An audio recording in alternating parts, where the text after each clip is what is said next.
దేవుని యొక్క పరిశుద్ధమైన నామమున మీ అందరికీ కూడా ప్రత్యేకమైన వందనాలు చెల్లిస్తున్నాను. దేవుడి దినాన నీతోనే మాట్లాడాలని చెప్పి ఆశపడుచున్నాడు. బాధపడుచున్నావేమో, నీ బాధని ఎవరికి చెప్పుకోవాలో తెలియక నీకు నువ్వే కుమిలిపోతున్నావేమో, దినాన్న ఈ వీడియోని చూడు.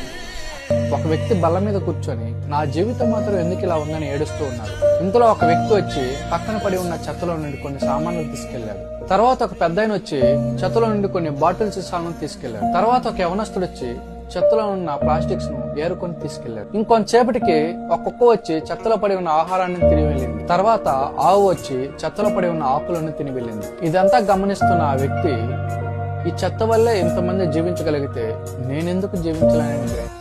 ఆకాశ పక్షులను చూడడి, అవి విత్తవు కొయ్యవు, అయినను దేవుడు వాటిని పోషిస్తున్నాడు కదా.